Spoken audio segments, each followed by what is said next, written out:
Bonsoir. Bonsoir. Merci d'avoir accepté notre invitation. Alors, vous êtes un ténor de l'opposition depuis plus de 20 ans, ancien ministre, ancien président de l'Assemblée nationale, président du parti UNC. On va parler de la présidentielle, bien sûr, mais peut-être d'abord une question sur ce qu'on vient de voir. Monseigneur Ambongo vient de succéder au cardinal Monsengo, qui était un homme apprécié, qui représentait une voix forte face au pouvoir. Qu'est-ce que vous attendez de son successeur ? Il n'y a pas de succès sans successeur. Le cardinal Monsengo il est temps de former un homme de valeur.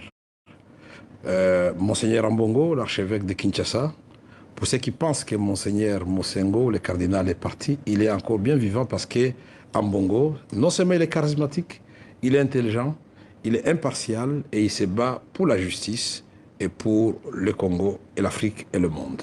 Donc je pense que c'est une très bonne chose que ça se passe en ce moment où nous démarrons la campagne électorale. Alors, on va parler maintenant de l'élection présidentielle qui est dans moins d'un mois. Vous étiez candidat à cette élection. Il y a 2 jours, vous avez finalement renoncé au profit de Félix Tshisekedi, avec qui vous formez désormais un ticket. S'il est élu, vous deviendrez son Premier ministre. C'est en tout cas l'accord que vous avez signé. Pourquoi avoir choisi de devenir le 2e homme ? D'abord, parce que je voudrais voter utile pour mon pays, parce que nous tous nous sommes fixés comme objectif l'alternance. Il y a un seul fauteuil présidentiel et nous savions tous qu'il fallait départager 2 hommes, Félix Tshisekedi et Vital Kamerhe, l'UDPS et l'UNC. Nous ne pouvions pas, sans continuer à dérouter le peuple congolais, à privilégier nos propres ambitions. J'ai toujours dit que je n'ai pas l'obsession de la présidence de la République, j'en ai la vocation. Et je suis convaincu quand on aura la mémoire de Etienne Tshisekedi, qui n'est pas encore enterré aujourd'hui, l'UDPS, à n'en point douter, c'est le parti qui a le plus combattu la dictature dans notre pays. Si vous souhaitez voter utile, pourquoi ne pas avoir respecté l'engagement que vous aviez pris et continuer à faire campagne pour le candidat commun, c'est-à-dire Martin Fayoulou? Quel engagement, madame? La signature à l'accord de Genève, la vôtre. Je voudrais vous dire d'abord, l'accord de Genève avait été paraphé à l'Afrique du Sud. Cet accord a plusieurs chapitres, mais le plus important, c'est 2 chapitres. Celui qui fixe le profil du candidat commun et celui qui parle des critères. Ces 2 chapitres importants n'ont pas été respectés. Nous avons signé l'accord, bien sûr, parce qu'il fallait le parapher en Afrique du Sud et le signer à Genève. Et nous devrions signer l'acte de nomination du candidat commun. Et nous étions tous convaincus que ça allait être soit Félix, soit Vital Kamerhe. Moi, j'étais indifférent entre les 2 noms. Et finalement, la désignation s'est faite par vote. Parcourez le document de Genève qui date de l'Afrique du Sud. Il n'y a aucun chapitre qui parle de vote et ce serait étonnant. Pourquoi avoir perdu alors beaucoup de temps? On aurait fait ce vote à Kinshasa. Et nous disons dans les négociations politiques de ce genre, on n'a jamais voté. Il y a eu un accord que vous avez signé. Vous avez attendu à peu près même pas 24 heures, puisque le lendemain, vous avez dénoncé cet accord. Quand vous avez vu que Martin Fayoulou était le candidat pour lequel tout le monde avait voté, en tout cas majoritairement, est-ce que ça a été un choc pour vous? Non, pas un choc. Vous vous attendiez à son nom? Non.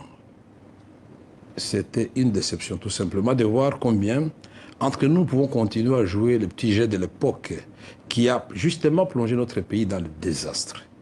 Quand nous voulons gagner le président Kabila, du moins son candidat Chadari, nous devons placer le cheval qu'il faut à l'avant-plan. Et nous tous, nous le soutenons. Et tout le monde savait. Et aujourd'hui, on n'a même pas besoin de sondages pour le dire.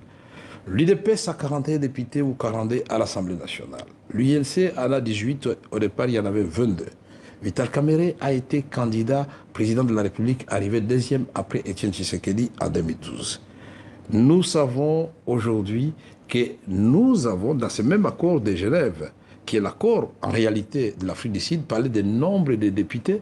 On a parlé aussi du nombre de candidats députés aux prochaines élections. Et aucun de ces critères n'a été respecté. Une question, fondamentalement, qu'est-ce que vous reprochez à Martin Fayoulou? Pourquoi est-ce qu'il ne pourrait pas finalement être le candidat commun de l'opposition? Moi, je ne suis pas venu ici pour parler de personne. Je suis venu parce que vous m'avez posé la question, pourquoi vous avez retiré votre signature?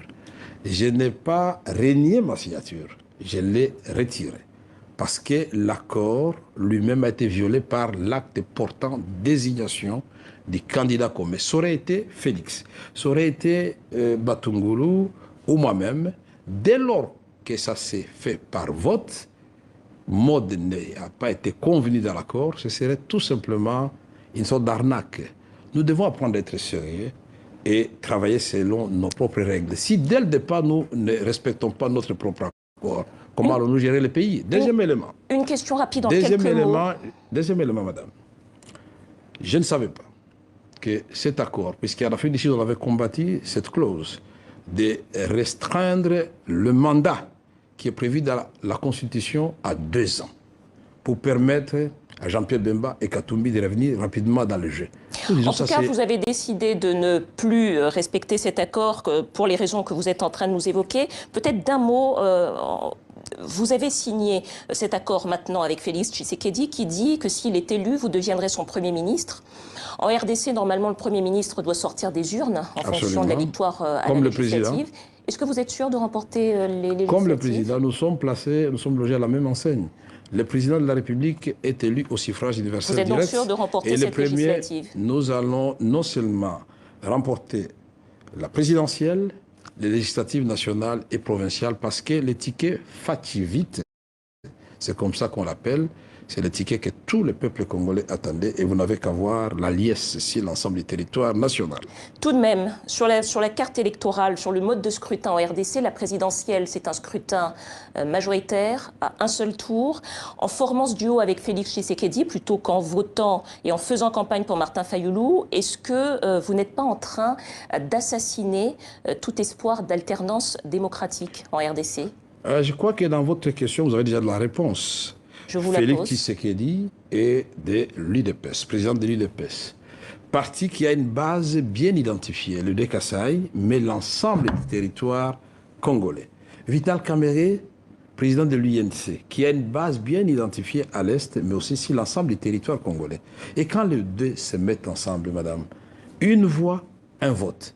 Je crois que c'est ce ticket-là. Un candidat commun de la coalition Lamouka, un candidat Tshisekedi, il y a un éparpillement des voix. Non. Est-ce que ce n'est pas un risque politique pour l'opposition? Non, moi je suis en train de dire ici devant tout le monde que même s'il y avait 1000 candidats, avec les désastres que le régime actuel a causés dans le pays, puisqu'ils doivent défendre les Birans, de morts dans les Grands Nord, au Nord Kivu, à Beni, de morts au Kasaï, la pauvreté endémique et une poignée d'individus qui construisent des immeubles qui sont devenus des milliardaires dans un pays où 98% de la population est pauvre. Pardonnez-moi, monsieur Kamerhe, il y a une question que tout le monde se pose. Pendant des mois, vous avez dit, avec toute l'opposition, que cette machine à voter, c'était une machine à tricher, que le fichier électoral était corrompu, que les conditions d'une élection crédible n'étaient pas réunies.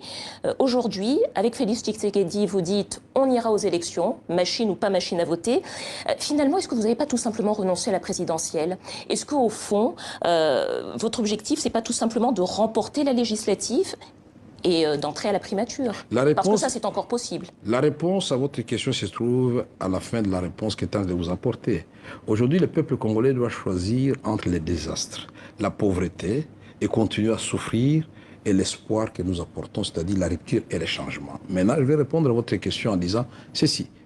En 2011, il n'y avait pas de machine à voter, il y avait des bulletins de vote. Nous avons, certains d'entre nous, ont négligé de surveiller les bureaux de vote. Aujourd'hui, moi, je vous l'Église catholique a déjà réuni plus de 60 000 observateurs. On ne parle pas de témoins. Pardonnez-moi, il nous reste très peu de temps. Est-ce que la législative est votre enjeu principal aujourd'hui? Absolument. Les législatives nationales, c'est un enjeu principal, tout comme provincial. Dans un communiqué hier, vous avez appelé d'autres opposants à vous rejoindre. Il y a 2 jours, dans une interview à Jeune Afrique, vous avez déclaré, on va le voir, Moïse Katumbi a toujours dit que Félix Tshisekedi était son candidat. Nous présentons aujourd'hui le ticket qu'il souhaitait. Est-ce que vous êtes en train d'essayer de débaucher Moïse Katumbi? Non, non, c'est un message. Moïse Katumbi, c'est un ami. Nous ne sommes pas des ennemis, loin de là. Est-ce que vous essayez de le faire venir dans votre coalition? Je l'ai suivi à travers votre télévision qui est suivie dans le monde entier. Il a dit que son candidat, c'était Félix Tshisekedi. Et moi, j'ai répondu à travers, et maintenant j'ai la chance de répondre à travers ce même plateau pour dire à Moïse Katumbi, vous voulez Félix, je vous le donne. Maintenant, revenez et soyons forts ensemble. Il nous reste quelques secondes.